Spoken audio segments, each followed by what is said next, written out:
E aí, galera, tudo bem com vocês? Hashtag quem divide multiplica.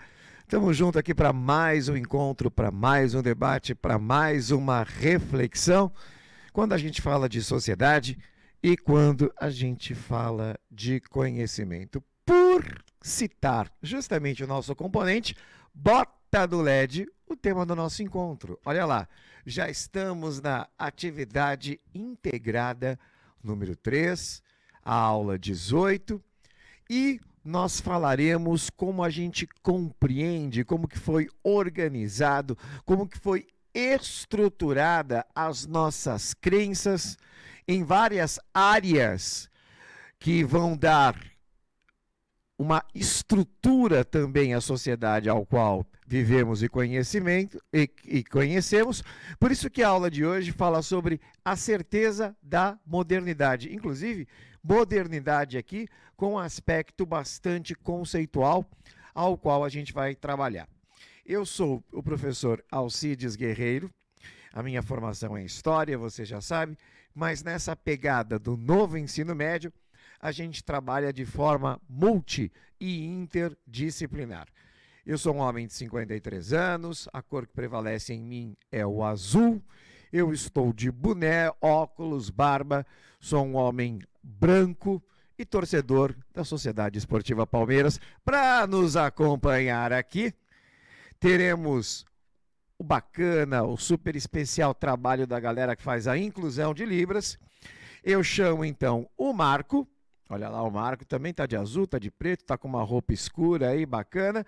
E daqui a pouco eu também terei a presença aqui, nós teremos a presença da Carol, beleza? Bora lá falar das habilidades.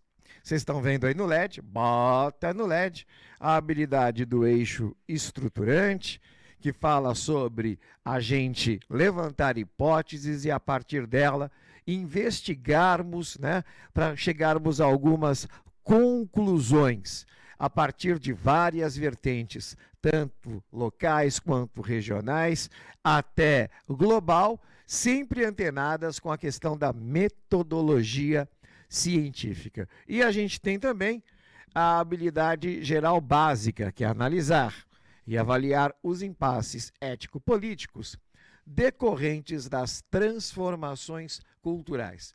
E eu sempre insisto nisso, viu, galera? Porque conhecimento, ciência, o ponto de vista que uma sociedade ou que até nós mesmos temos sobre algum tema, ele se transforma. Ele não é para sempre. Ele é uma condicionante de um contexto histórico. Então, determinadas situações que eram normatizadas há 50 anos atrás, talvez hoje não sejam mais. Ou, na verdade, sejam até condenáveis. Determinados aspectos, determinadas apreciações que nós fazíamos e que cabiam em determinado contexto, talvez hoje não caibam mais. A gente nunca pode esquecer que esse mundo em movimento, ele não só produz novos saberes, mas que esses saberes, eles também impactam na forma da nossa percepção do mundo em que nos cerca. Significa, então, eu ouso dizer, que ser contemporâneo não significa ser necessariamente jovem, não é isso. Ser contemporâneo é estar sempre aberto à perspectiva dessas transformações, quando essas transformações estiverem todas alocadas no percurso civilizatório. Se essas transformações trazerem mais paz, mais prosperidade, mais inclusão social, mais diminuição das desigualdades, mais respeito, mais ocupação de espaços pelas minorias, elas são necessárias. Mas a gente também não pode esquecer que nesse processo de inclusão há impasses, há confrontos, há embates, há dilemas éticos, mas isso tudo faz parte da construção do conhecimento. Vamos voltar lá para o LED, vamos continuar vendo aqui a habilidade geral básica, essas transformações culturais, sociais, históricas, científicas e tecnológicas no mundo contemporâneo e os seus desdobramentos nas atitudes e nos valores individuais, nos grupos sociais, nas sociedades e na própria produção cultural. O objetivo desse nosso encontro é apresentar e analisar os valores que compõem a chamada modernidade, na composição daquilo que acreditamos ser certezas, verdades em nossa estrutura de conhecimento. Bom, eu queria, antes de tudo, comentar com vocês que modernidade com M maiúsculo está inserido dentro de um contexto, está inserido dentro de um aspecto que a gente tem que refletir, que a gente tem que explicar, ou seja, é conceitual. Tudo que a gente fala de moderno nos lembra aquilo que é atual, nos lembra aquilo que é de mais novo. Então, olha que curioso, se a gente pega a história ocidental, ela faz aí um trajeto que sai lá da Grécia Antiga, passa pelo Império Romano, depois nós temos o advento da Idade Média, que dura aí 10 séculos, e a gente tem uma data aí para começar a perceber essa transição. E essa transição, ela acontece sobre alguns aspectos, né? Um deles, por exemplo, é a ampliação da noção do espaço territorial que eu tenho do mundo. É isso mesmo, amiguinho. Até o século XV, acreditava-se que o mundo se compreendia a partir de um olhar eurocêntrico, que nos últimos 500 anos foi o que dominou a história, de que o espaço geográfico planetário se resumia à Europa, ao norte da África e um pedaço da Ásia Menor, com alguns relatos do Extremo Oriente. Foram as grandes navegações que criaram o conceito de globalização, de mapa mundi. E isso mudou profundamente a nossa percepção espacial, dando origem, nesse aspecto, àquilo que a gente entende por modernidade. Outra situação que marca bastante essa transição, e aí a pegada fica bem histórica, é a reforma religiosa, que tira da Igreja Católica o monopólio sobre a cristandade no Ocidente, dando origem às religiões cristãs, mas não católicas, as chamadas religiões protestantes. E junto com elas, o nascimento, e isso depois vai ter um processo evolutivo de longo prazo, de novos valores, de novos comportamentos e de novas percepções teológicas, metafísicas. Além das grandes navegações, além da reforma religiosa, a gente tem os processos racionalistas na produção do conhecimento que ganham extrema força, deixam de ser exceção e passam a ser a regra a partir do renascimento cultural.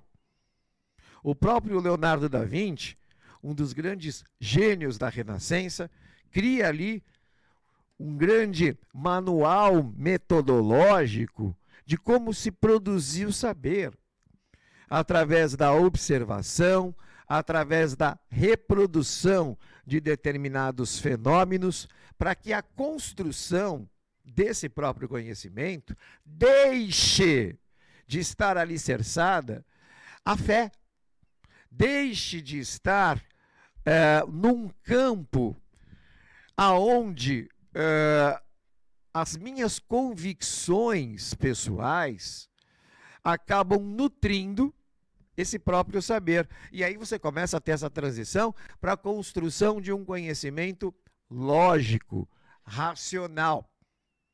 Então vamos lá. Você pega reforma religiosa, você pega grandes navegações, você pega a produção do conhecimento a partir da Renascença. E eu posso incluir, inclusive, aspectos estéticos relacionados à arte também. Isso tudo vai trazer uma avalanche tão potente de transformações que a gente vai conseguir. E olha que os homens da época perceberam isso, hein?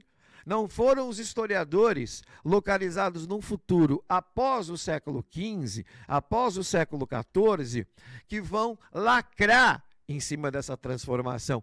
São os próprios homens daquela época que vão perceber que o mundo está mudando muito intensamente.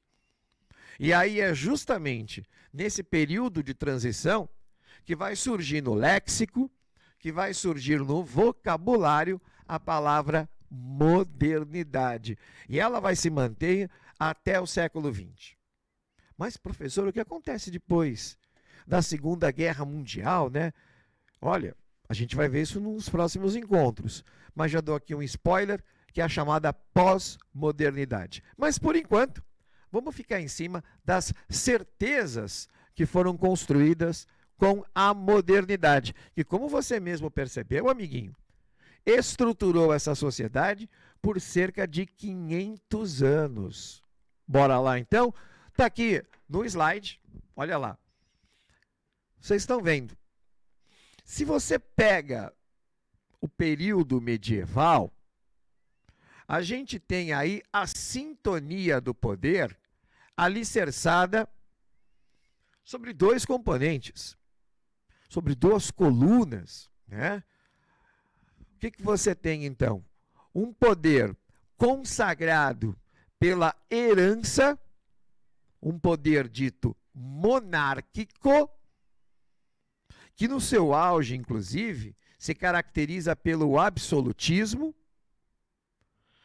e uma profunda religião interferindo no poder. Até porque a gente não pode se esquecer que a civilização europeia que surgiu nos escombros das penetrações bárbaras na Alta Idade Média só conseguiu se manter institucionalmente graças à Igreja Católica. E o que passa a ser moderno? A gente tem, durante esse período da modernidade, os primeiros grandes sinais de repúdio ao absolutismo, ou seja, as pessoas começam a questionar para valer se é certo mesmo o poder ser construído a partir de uma herança. E começam a questionar também a ideia desse mesmo poder ficar relacionado a crenças religiosas. E nessa transição, a gente tem alguns aspectos bem interessantes. Por exemplo, a gente tem o iluminismo no século XVIII, que vai estruturar filosoficamente essas mudanças, e a gente vê elas acontecerem para valer na prática durante o fenômeno da Revolução Francesa de 1789. Então você percebeu, você primeiro tem os sinais de mudança esses que provocam reflexões essas que ganham a estética, ganham um campo teórico, ganham um campo artístico, ganham um campo acadêmico e passam a inspirar movimentos históricos de ruptura. Volta para o LED, vamos lá para o LED, olha lá. Vocês estão vendo, esses movimentos históricos de ruptura ampliam as possibilidades de participação política organizadas de forma mais plural. Não são apenas nobres agora que irão compor o poder. Se a gente pega o arco completo da modernidade, a gente viu, antes eram só nobres. Depois, a burguesia, pouco a pouco, passa também a compor esse poder. Inclusive, quase que monopolizando-o durante o século XIX. Só que quando a gente chega no século XX, outros estratos sociais também passam a ser incluídos a partir de processos revolucionários. Não nos esqueçamos. E aí a gente fala de trabalhadores, a gente fala de estratos que não estavam caracterizados por terem o domínio histórico, a narrativa do poder. Então, esse processo de modernidade do ponto de vista político, você está percebendo aí, ele é marcado pela inclusão. Vamos lá para o próximo LED? Olha lá. Outro traço claro da modernidade. Esse traço claro da modernidade no campo da economia, ele passa pelo fim do sistema feudal, aonde um nobre domina principalmente ali uma área fundiária, uma terra, e explora os seus servos, e pouco a pouco começa a se construir as noções daquilo que vai dominar o mundo e se tornar hegemônico como sistema econômico a partir do século XIX, o chamado capitalismo, que, como você sabe, é um sistema econômico onde um investidor explora o trabalho humano na produção de riqueza, paga uma parte dessa exploração para o trabalhador, acumula o restante e passa a reinvestir na ampliação disso. Outro fator super importante desse sistema é que as trocas acontecem no chamado mercado e de que, como consequência de tudo isso, e o que deixa também vital para a própria ampliação do sistema, é a noção de um mercado consumidor que retroalimenta esses investimentos, retroalimenta o lucro,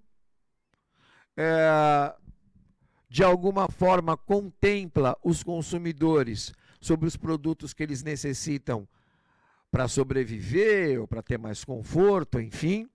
E isso vem até boa parte do século XX. A gente vai aprender em breve que a gente está agora no século XXI, já entrando no pós-capitalismo. Mas eu até posso deixar um spoiler aqui para vocês. Porque se o capitalismo rompe com o sistema feudal e vai fazer com que a sociedade se organize a partir da exploração de um trabalho livre, voltado a um mercado consumidor, a gente já vai ver agora que no pós-capitalismo, essa noção de trabalho humano começa a sofrer fortíssimo impacto por causa da robótica, da automação, da microeletrônica, da inteligência artificial, que faz com que a gente perceba que lá no futuro a gente vai ter uma mudança muito forte desse modelo de sistema. Mas vamos lembrar, a aula de hoje é a certeza que nós tivemos até o século XX. E o capitalismo dessa forma mais tradicional passa a ser essa certeza. Vamos para o próximo agora? Olha lá no LED. Sociedade. Gente, até a gente passar por esse arco da modernidade, a sociedade ela era organizada pela origem sanguínea. Então, os estratos sociais não tinham nada a ver com a grana que você tem, com a renda que você tem, com o patrimônio que a sua família tem. Era organizada pela ascendência ao qual você fazia parte, o que colocava você sobre dois patamares. Ou você era nobre, ou você era plebeu. E como a gente já percebeu em outros comentários agora que eu fiz anteriores em outras lâminas de slide, ser nobre já te dava um passaporte direto para o poder político. Reparem, nesse arco da modernidade, volta lá para o LED de novo, olha lá. Rompemos essa noção do sangue e agora a sociedade passa a ser organizada pelos bens, pelo patrimônio que as pessoas acumulam. Professor, a gente consegue ver algo de moderno aí? A gente consegue ver, porque quando a sociedade é estruturada pelo sangue, não há mobilidade social. Ou se ela houver, ela vai ser bastante restrita. Você nasce nobre, vai morrer nobre. Você nasce plebeu, vai morrer plebeu. Agora, quando a sociedade é organizada pelo patrimônio, ela traz consigo a possibilidade de mobilidade social. Ou seja, você nasce numa determinada estrutura social que, se você prosperar e mandar bem, sei lá, tem vários fatores também relacionados às possibilidades que você tem na sua origem familiar, o acaso, a sorte, a sua competência, tem mil coisas aí. Você pode ascender socialmente. Você sai então de uma estrutura social e vai para outra, no caso aqui acima. Mas, se de repente, por motivos N, você perder patrimônio, acontece um descenso social. Isso, então, faz com que as estruturas dessa mesma sociedade tenham como modelo organizacional mudado, e isso marca também os últimos séculos, principalmente após a ascensão do capitalismo. Ah, professor, mas agora no século XXI ainda não é assim? A gente vai ver no próximo encontro. Você vai perceber que agora a gente começa também um processo de transição onde não é apenas patrimônios e bens que vão estruturar essa sociedade que está se desenhando e vai acontecer no futuro próximo. Vamos passar para a próxima lâmina. Olha lá. Vocês estão olhando. Até, de novo insisto nesse termo, até a compleição desse arco que é chamado modernidade, muito daquilo que a gente acreditava ser verdade, o conhecimento, acontecia por dogma. Nossa, professor, você falou difícil agora. O que é esse tal de dogma? É uma verdade de fé. É aquilo que está em Sagradas Escrituras. É a interpretação que um teólogo dá sobre determinados fenômenos. E o que a gente já sabe, né, gente? Quando uma verdade da fé é conhecimento, ela não precisa ser comprovada. Basta que eu acredite nisso. O que a gente tem a partir do século XIV, a partir do século XV, é a construção de um novo paradigma do conhecimento. E que construção é essa? Olha lá no LED, você está vendo uma palavrinha difícil. A laicização do saber. Ou seja, o meu conhecimento, ele não pode estar mais atrelados a concepções religiosas. Ele passa a ser um conhecimento puramente lógico e racional. Isso é tão forte que as nossas noções de ciência, elas estão profundamente imbricadas justamente nessa composição metodológica que se construiu nesse arco.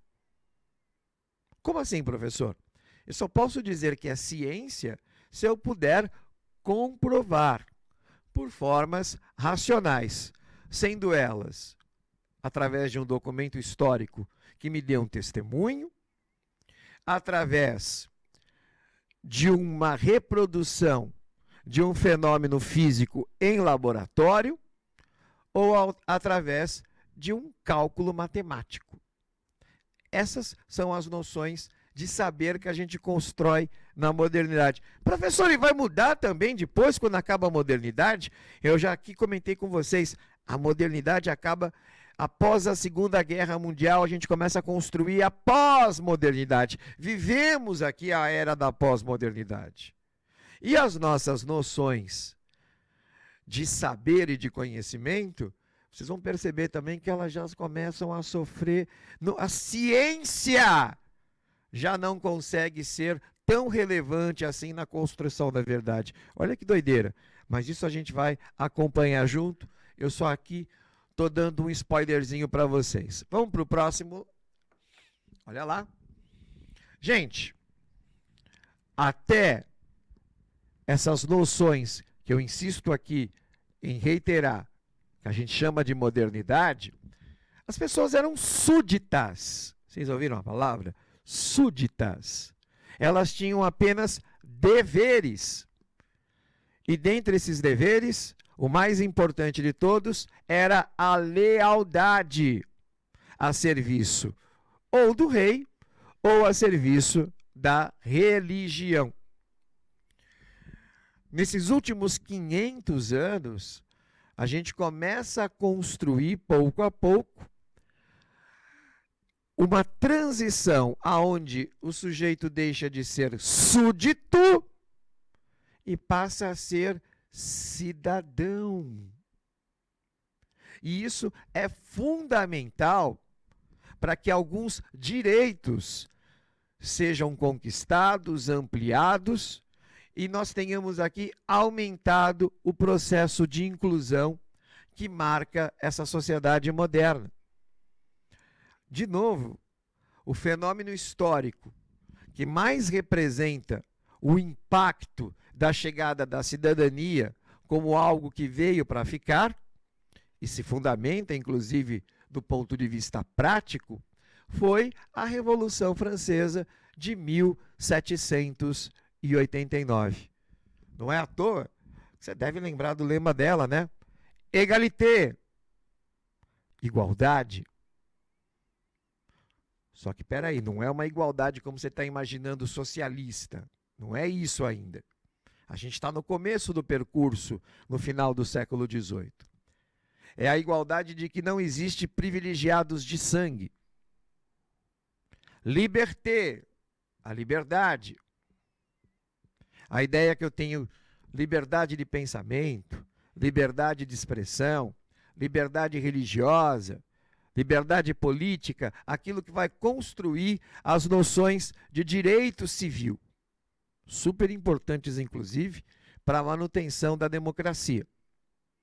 Liberté, égalité e, por último, fraternité. A ideia de que as pessoas diferentes devem conviver de forma harmoniosa. Percebam que isso, essa questão da cidadania, que eu trouxe aqui à baila da Revolução Francesa, é só um trampolim da construção democrática que se faz depois.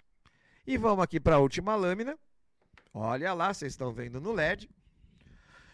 Gradativamente começa uma profunda mudança. A gente sai de uma sociedade arquitetada na comunidade e passamos a construir uma sociedade arquitetada num comportamento individualista. Junto com a modernidade, a gente traz também as noções do supereu, do superego, dos meus interesses à frente. Isso tem um impacto que não é só na filosofia. Só para vocês terem uma ideia, já no século XVII, o Ocidente inventa o corredor na estrutura das habitações. Porque antes do século XVII, não existiam ambientes privados nas moradias. E esse é um fenômeno que vem crescendo ao ponto de chegarmos hoje na pós-modernidade e notarmos que a internet o ampliou de forma considerada, quando a gente percebe que as redes sociais são tudo menos sociais. Onde as pessoas se embolham, constroem os seus próprios mundos. A arquitetura, principalmente essa relacionada à classe média, dá mais um passo para que você tenha o seu telefone, o seu quarto, as suas coisas e projete o futuro a partir de interesses ultra individuais. Gente, a gente só está no começo. Eu queria agradecer a atenção de vocês. E nos próximos encontros a gente vai começar a perceber que essa certeza vai ser abalada. Obrigado pela atenção. Tchau, tchau. Valeu.